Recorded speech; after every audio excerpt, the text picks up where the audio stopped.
pasiones, donde dulce es el dolor,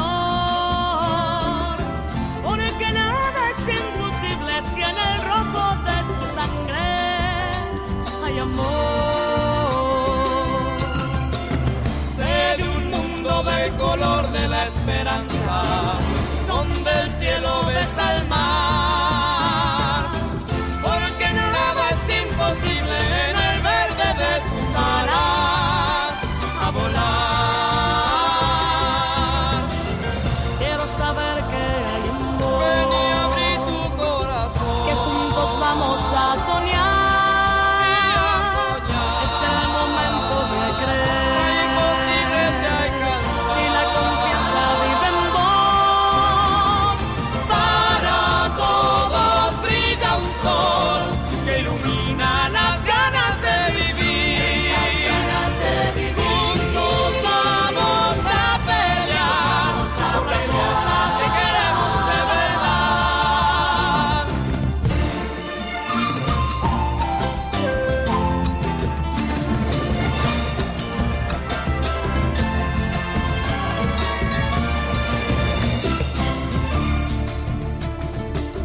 Es en el alma donde nacen las respuestas.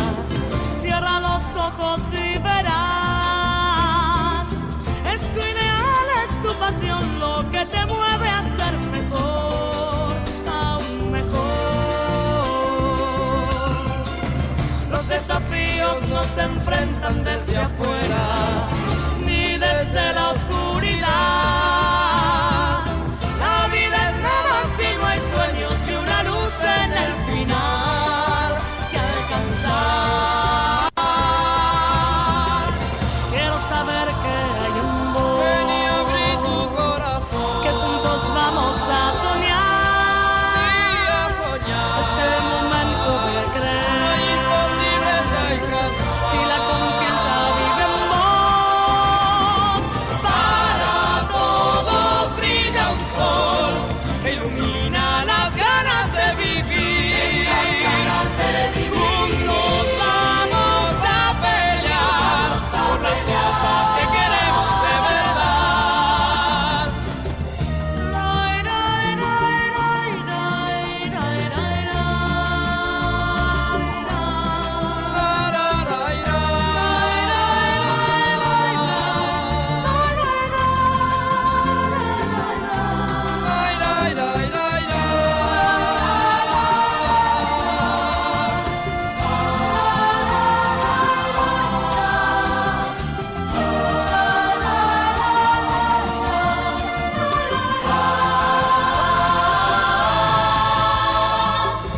quiero saber que hay en vos. Ven y abrí tu corazón, que juntos vamos a soñar. Sí, a soñar. Es el momento de creer. No hay imposibles que alcancen. Si la confianza vive en vos, para todos brilla un sol que ilumina las ganas de vivir. Juntos vamos a pelear por las cosas que queremos de verdad. Para todos brilla un sol que ilumina las ganas de vivir. Juntos vamos a pelear por las cosas que queremos de verdad.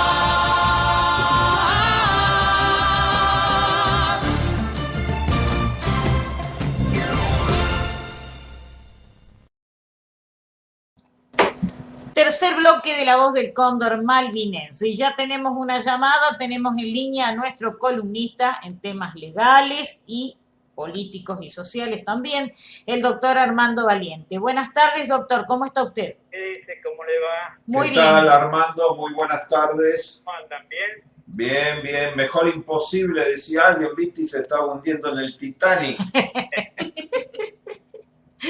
Bueno, acá tenemos un temita que es el tema de ganancias, ¿no es cierto? Y el decreto de la señora Presidente suprimiendo o aligerando el tema. ¿Hola? Sí, estamos adelante. escuchando. El tema es así. Primero, conceptualmente, un trabajador trabajador no puede pagar ganancias. No. Si nos remontamos a la historia de este impuesto, esto se llamó impuesto a las rentas, precisamente a aquella gente pudiente en el año 30, que se empezó a estudiar el tema y en la década del 40 se implementó como ley, que era, como todo impuesto, en forma provisoria, ¿no es cierto? Sí, sí. ¿Lo que grababa? El impuesto a las rentas grababa precisamente las rentas, o sea, la gente que en aquella época vivía de lo que se llamaba la renta, que era el alquiler de ¿cómo se llama?, de los inquilinatos, el alquiler de campos y molinos, las acciones en empresas. O sea, esa era la gente que había llegado a una etapa de su vida, había hecho un capital importante. Entonces el Estado, para equilibrar sus cuentas, puso un impuesto que se llamó las rentas, que después se transformó en impuesto a las ganancias. Por lo tanto, es antiético, anticonstitucional que un trabajador pague ganancias, porque el trabajo para un trabajador, sea de clase media, clase baja, es simplemente una contribución que con su trabajo hace para él poder vivir, comer, tener un techo, mandar a sus hijos a la escuela. No es un rentista, ¿no es cierto? O sea, es inconstitucional y además es antiético, ¿no es cierto?, este impuesto. Dicho lo cual, se han ido aumentando los sueldos, sí, pero no se han puesto las alícuotas de acuerdo a esos sueldos. Se han actualizado las alícuotas de hace varios años. Entonces un trabajador que es un técnico o un profesional, un joven abogado, un joven médico, ¿no es cierto?, que ganan esos sueldos, o un joven ingeniero, ¿no es cierto?, que son trabajadores, no son rentistas, ¿no es cierto?, se ven afectados con este impuesto. Ha habido un rechazo de todo, no son todos los gremios pro gobierno, sino los gremios de la oposición, los partidos políticos y la gente en general. Entonces, ante los resultados eleccionarios, se ha actualizado hasta sueldos de 15.000 pesos la alícuota por la cual no pagarían ese impuesto a la renta. Pero el problema es que no fue por ley, sino por un decreto de la señora Presidente y por 45 días. Entonces, terminadas las elecciones, puede quedar todo esto marcha atrás, ¿cierto? Pero insisto, el problema de fondo de esto no es un impuesto más, es un impuesto específico, como está el impuesto a la propiedad, como está el impuesto al IVA. O sea, todos los impuestos tienen lo que se llama un hecho imponible, o sea, sobre una carga determinada. Ahora, cuando esa carga se falsea, estamos falseando la finalidad del impuesto, ¿cierto? Entonces, ¿qué se produce en la práctica? Se produce que el concepto económico de que la economía no se suicida. O sea, si por una vía no podemos tener lo que éticamente nos corresponde, la economía va a caminar por otra vía, y de ahí que tenemos nuevamente la aparición de la economía informal. La economía informal es producto que la economía formal no está de acuerdo con la realidad económica del país. Y ahí tenemos desde la gente que se cuelga en las villas miserias de la electricidad, ¿no es cierto?, hasta el que elude los impuestos. O sea, hay una capacidad contributiva de toda persona que constitucionalmente debe ser no más del 30%, ¿cierto?, cierto? Actualmente están en el 45%. Entonces, evidentemente aparece la tendencia a eludir ese impuesto, repito, porque la economía no se suicida, ¿no es cierto?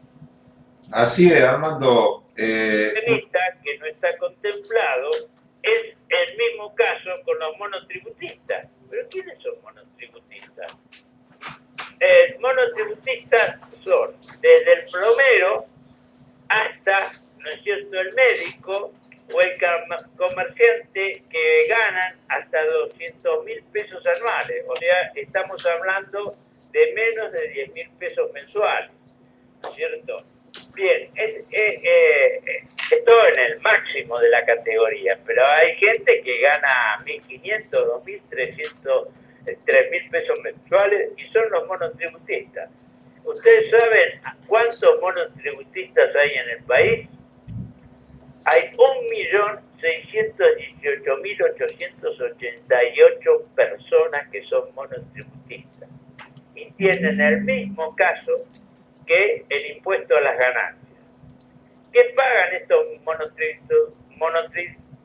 monotributistas? Un impuesto, ¿no es cierto?, para cubrir, en general son todos autónomos, ¿no es cierto?, todos los impuestos con una carga mensual, ¿no es cierto? Pero si esa carga mensual cada vez, ¿no es cierto?, es mayor, evidentemente ese sueldo se reduce notablemente. En este momento tiene más de un 30% de los monotributistas. Pero insisto, estamos hablando de un plomero, un gasista, en el mejor de los casos un médico, un ingeniero, ¿no es cierto?, en las categorías más altas. Entonces, esa es otra cuenta pendiente que se está encubriendo. Por eso esto es importante para saber los candidatos que vamos a tener próximamente, cómo van a resolver estos temas, desde el impuesto a las rentas, el monotributo, etcétera, etcétera. Otro día es para hablar de la inflación, pero no quería dejar pasar. Sí, Armando. Se está discutiendo en el Congreso, ¿no es cierto? Armando. Sí. Estaba escuchando atentamente y hiciste una muy buena sinopsis que empezó con el impuesto a las rentas, siguió con el impuesto a las ganancias, este es el impuesto al trabajo. Y realmente, claro, es lo que vos decís, ya, ¿qué van a cobrar? ¿Impuesto al no trabajo? No pueden. Si no trabaja, no puede tributar. Entonces, como vos decís, tenía que explotar por algún lado. ¿Y cómo explota? Y no pagando. Por eso la carga tributiva en una nación tiene que ser justa, tiene que ser medida. Acá el IVA el 21% y en otros rubros es más, si bien hay algunos rubros menos, que son los pocos, pero hay rubros que son más del 21% en la parte de comunicación, etcétera, etcétera, ¿no es cierto? Es abusivo porque es el impuesto al trabajo también y al consumo en definitiva. Entonces, si no moves el consumo, no moves la producción y no moves el trabajo también. No sé si esto, yo creo que vos lo que dijiste recién a los candidatos, no, vos fíjate cuántos años tuvo que pasar de inseguridad total, absoluta, con crímenes, violaciones, muerte, removida de ministros de seguridad, secretarios de seguridad, de aquí, de allá, para que ahora tímidamente alguno salga a querer implementar algo. Yo no sé realmente cómo mucha gente elige dirigentes que no los, digamos, combinan a que hablen de estos temas, porque estos son los temas que tienen que hablar. Acá recién estamos acá con una señora que esposa de un gendarme, en la cual vivió todos estos hechos que pasaron desde el año pasado, Y vos fijate que ahora, porque lo sacó la nata, decíamos, cuando nosotros veníamos en este programa y a través de la señora Analía sacando al aire lo que estaba pasando, es decir, parece que hasta que el agua no llegó al río, ¿no es cierto? Parece que no, la indiferencia, el no te metá, el no compromiso, y después de la noche a la mañana aparecen como candidatos y presidenciales. ¿Cómo es esto, Armando? Bueno, es muy simple, ¿no es cierto? Los políticos se guían únicamente por las estadísticas o las tendencias, ¿no es cierto? Con lo cual, en realidad, no estudian a fondo los temas del país. Hasta hace algunos años atrás, después de la Organización Nacional, si ustedes repasan, como yo estoy haciendo ahora, todas las discusiones en el Congreso, ustedes verían que los diputados y senadores se levantan en una sesión, ¿no es cierto? Se levantaban en una sesión, ¿no es cierto? Más allá de lo ideológico, ¿no? Conservadores, radicales, y hablaban y tenían profundo conocimiento de los temas, ¿sí? Sí. Ahora hay un desconocimiento casi total de los temas por parte de muchos dirigentes políticos, ¿no es cierto? Sus equipos están formados por punteros y no por profesionales especialistas en los temas, con lo cual abordan los temas cuando ya los temas le están pasando por encima, y les pasan por encima cuando tienen un voto en contra, ¿no es cierto? Entonces, el político realmente se tiene que adelantar a los problemas de su país, económicos, financieros, de seguridad, etcétera, etcétera, ¿no es cierto? Precisamente porque le damos la representación. El ciudadano común no tiene ni el conocimiento, salvo excepciones, de la profundidad de los problemas de un Estado moderno, y no lo tiene que tener, ¿no es cierto? Para eso están los dirigentes, y los dirigentes tienen la obligación de tener conocimiento de esos problemas y anticiparse a los mismos. Antiguamente eso se llamaba estadista, pero ahora no es un problema de 3 o 4 estadistas, tipo Frondizi, tipo Perón. Ahora todos los dirigentes tienen que tener conocimiento profundo, ¿no es cierto?, en el área que están, de justicia, de seguridad, en el Congreso, tienen que tener un profundo conocimiento todos de los problemas que caen en sus manos. Esto no está pasando, ¿no es cierto? Y es uno de los grandes cambios que exige el mundo moderno, ¿no es cierto? Así tenemos una justicia deteriorada. ¿Pero por qué tenemos una justicia deteriorada? Por 2 razones. Una, por falta de valor de los jueces, en muchos casos, y otro, por falta de conocimiento profundo del tema que encara, ¿no es cierto? Tachemos la corrupción, que es la otra pata de la mesa. Otro temita que está en este momento, digamos, de moda, por decirme, es el conflicto de Siria, ¿no es cierto? Evidentemente, Rusia y Estados Unidos han medido fuerzas, y es probable, ¿no es cierto?, que Estados Unidos no ataque. Es probable si encuentra una salida negociada. Pero, ¿por qué creen que no va a atacar? Porque tiene otra gran potencia detrás, que es Rusia y es China. ¿Por qué está limitado su ataque? Y porque también Siria tiene un gran ejército. Es el ejército mejor preparado y mejor pertrechado de Medio Oriente. Ahora yo hago esta pregunta a la gente.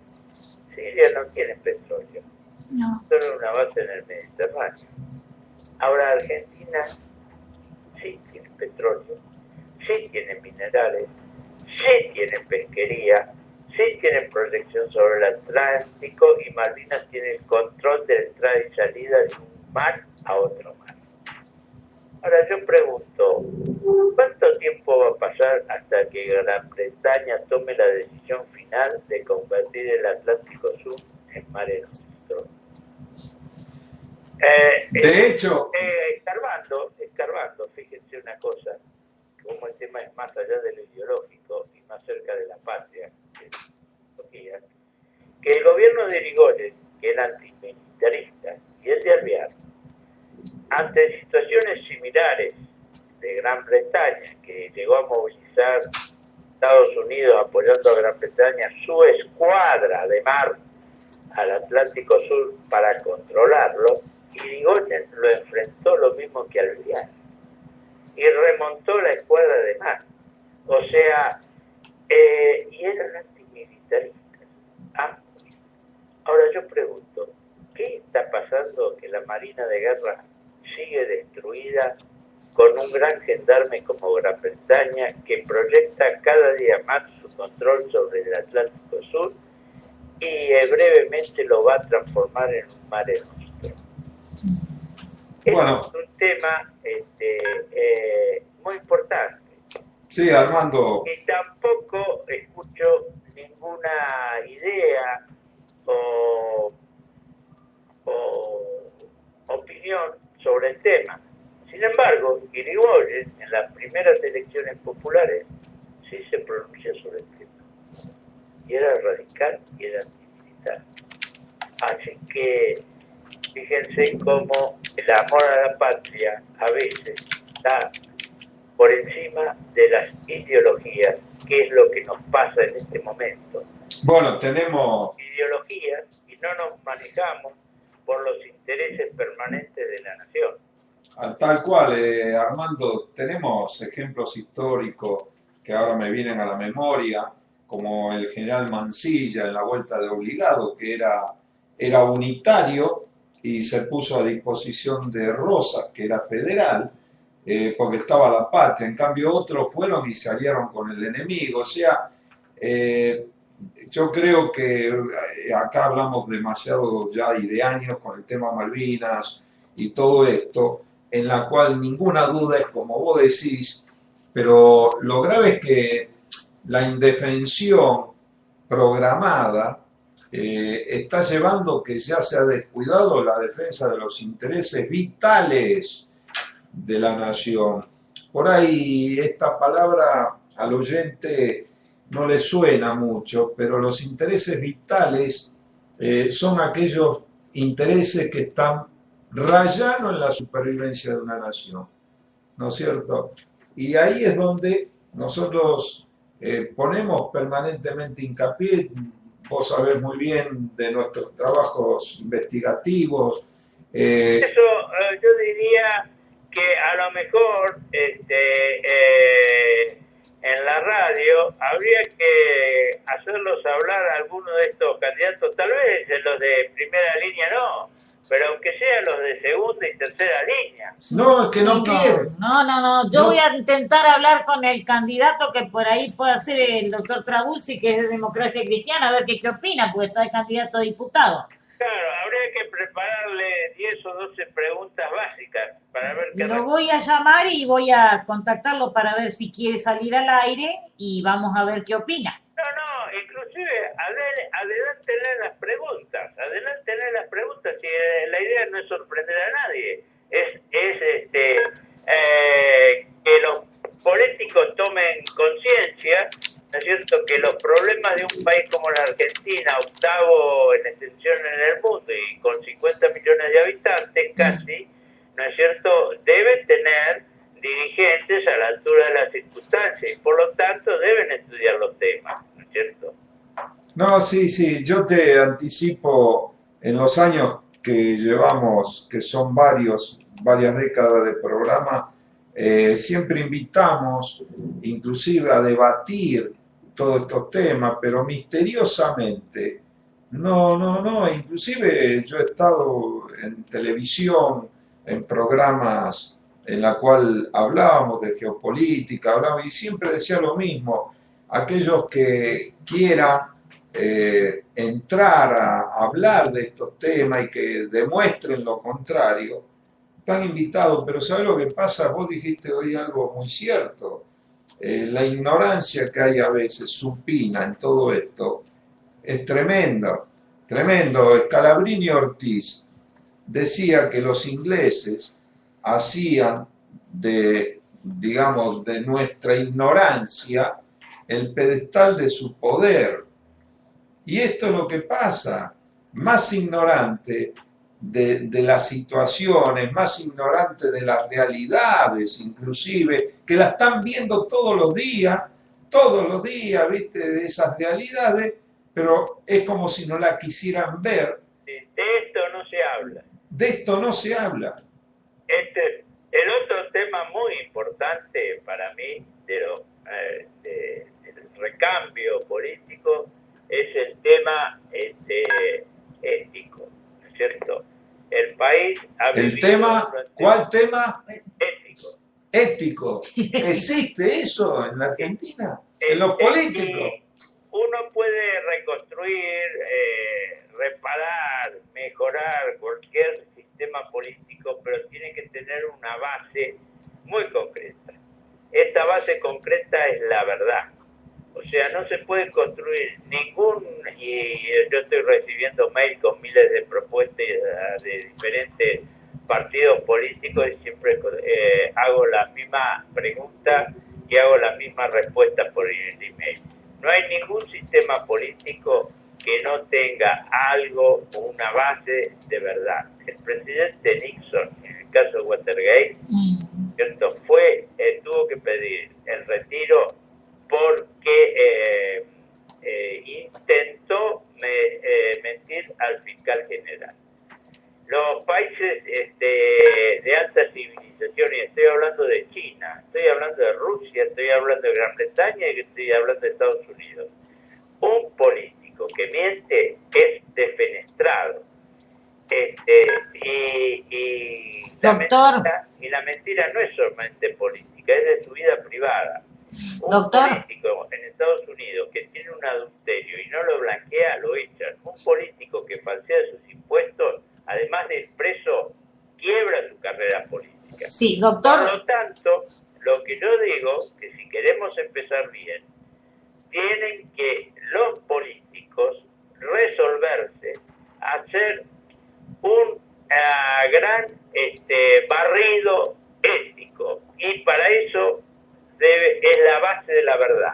La verdad es que necesitamos una limpieza moral de toda la clase dirigente. Para eso, les digo mi propuesta, así como en el año 1983 se formó una comisión de derechos humanos y se buscó la verdad, más allá de los procedimientos, mal, bien, etcétera, etcétera, que es toda una larga discusión. Yo digo que ahora hay que hacer una comisión de la verdad, y esa comisión de la verdad tiene que investigar todos los actos de corrupción y entregar su información, como hizo la CONADEP, a la justicia, para que vayan presos todos los políticos de todos los partidos, porque de todos los partidos, ¿no es cierto?, que tuvieron actos antiéticos de la función pública o directamente actos de corrupción. Si no empezamos así, es muy probable que el próximo gobierno se dedique a tapar las corrupciones del gobierno anterior o tolerarlas. Esa no es una base buena para iniciar una gestión. Por eso es una pregunta que yo le haría, y que la estoy haciendo, a todo político que me da una propuesta. Señor, ¿usted qué piensa de tal tema? ¿No es cierto? Y se lo explico y digo, hasta ahora, ustedes qué curioso, de 6 partidos políticos que me mandaron su propaganda, ninguno me contestó. No, y no te van a contestar, Armando. Sí, doctor, quería recordarle también, en Brasil hace ya, hoy van a ser 21 años, a Fernando Collor de Mello lo destituyó el Congreso en pleno por tráfico de influencias. Sí. O sea, Acá se habla mucho de destituyente, destituir no es ilegal, la Constitución contempla mecanismos de destitución.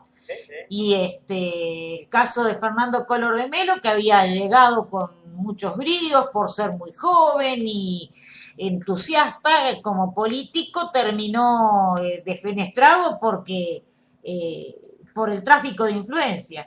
Bueno, ahora acá tendrían que estar todos afuera si fuera por tráfico de influencia. Acá últimamente... Fíjense que esto es un problema recurrente de la historia de la política. Aristóteles definió la actividad política como la máxima acción ética de un ciudadano.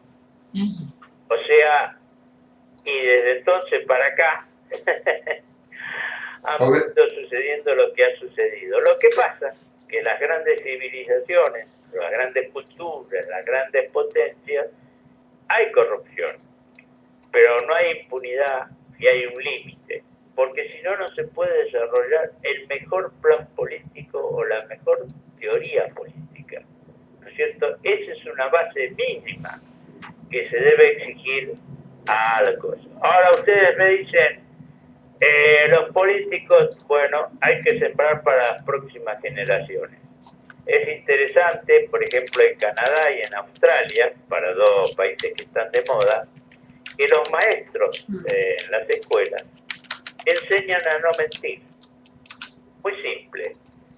Alumno que se machetea o se copia es expulsado del colegio, ¿sí? Y el resto de los compañeros tienen un rechazo social a ese alumno. Fíjense que esa educación les ha permitido que cuando son grandes no admiten que los políticos mientan.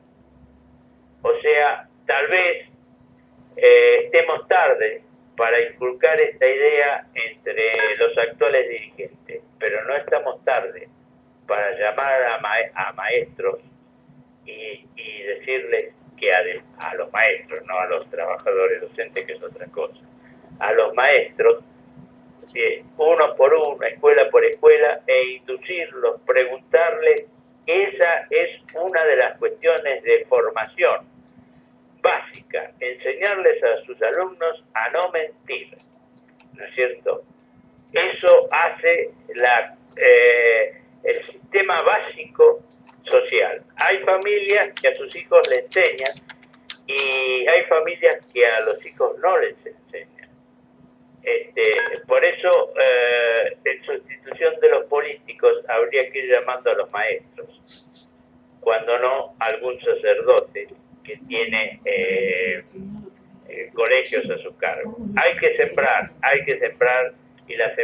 y lo que sembremos ahora a lo mejor no lo veremos ni lo podremos cosechar, pero a lo mejor nuestros hijos y nuestros nietos. El país necesita una base ética mínima de su clase dirigente, porque si no, ningún plan funciona. Perón decía, Armando, que lo ético-moral imprime rumbo al progreso de una nación. Hay un viejo chiste, ¿no?, que dice que un señor, jefe de familia, ¿no es cierto?, llegó un momento que había problemas económicos en la familia. Entonces el jefe de familia dijo, bueno, querida, ¿te acordás los domingos que íbamos a comer siempre afuera? No vamos a comer. ¿Te acordás que domingo por medio íbamos a visitar a mi padre y a tu madre? Bueno, eso es nafta porque tenemos que ir a 100 kilómetros de acá, así que eso lo vamos a suprimir. Perfecto, la mujer se adaptó a ese nuevo esfuerzo de la familia, pero un día lo ve salir a su marido de un hotel alojamiento con una chica de 20. Entonces ahí es una demostración práctica y gráfica de que no se puede gobernar, mandar ni dirigir si no hay un mínimo de ética en las conductas de las personas que dirigen, ¿cierto? Bueno, por eso digo, yo insisto, habría que traer a la radio a un maestro cualquiera y plantearle este tema. Porque No, sí, lo hemos hecho. Bueno, ahí sí, profesores, maestros tenemos. Sí, acá tenemos. Y han salido. insistir en este tema, que siembren y que siembren la verdad como cosa. Si no, no se puede dirigir ni un regimiento, ni una escuadrilla aérea, ni un congreso, ni un juzgado, nada. Eso se llama... Una base ética mínima. Y digo que no seamos santos. Yo no pido santos. Pido por lo menos conductas éticas acorde con la responsabilidad del cargo. Sí. Eso se llama autoridad moral, Armando. Sí, señor. Y es difícil de lograr, por eso lo que vos decías, el ejemplo ese, pasa, ¿no es cierto?, permanentemente. Y vos, ¿quién sos para decir tal cosa si vos por el otro lado flaqueás y estás dando un mal ejemplo en esto y en todo lo que es? Creo que este es uno de los problemas a solucionar, y vos fijate como punto de referencia al tema educacional que vos decías, cuando éramos chicos nosotros, que alguna vez lo fuimos, no me acuerdo mucho, che. No, yo me acuerdo. No me acuerdo que fuimos chicos, pasó tanto tiempo ya. No, acordate, nuestros maestros nos decían las Malvinas son argentinas. Y realmente nada más que decir eso y ni saber dónde quedaban por ahí. Estamos en el primario, en los primeros años, pero las Malvinas son argentinas y quedó internalizado. Y yo eso se lo agradezco siempre, hasta mi último día, a los maestros, profesores, que con esa frasecita nos inculcaron bien, nos concientizaron de que las Malvinas realmente son argentinas. Por eso yo creo que no es una tarea, digamos, difícil. Yo creo que eso también depende de la calidad y de la intención que tengan los maestros, profesores, de dar un poquito más allá de lo que le imponen, que cada vez le imponen y bajan el nivel, le imponen programas incumplibles, le imponen cosas imposibles, inclusive de justamente contrarias a la ética y a la moral, ¿no es cierto? Es difícil, pero no imposible, y hay que empezar alguna vez, Armando. Sí, señor. Yo creo que inclusive la radio, en lo posible, tiene que ir a la escuela. O sea, y la escuela tiene que ir a la radio. Y inculcar 3, 4, 5 ideas básicas, no solamente a los chicos, sino fundamentalmente a los maestros. ¿No es cierto?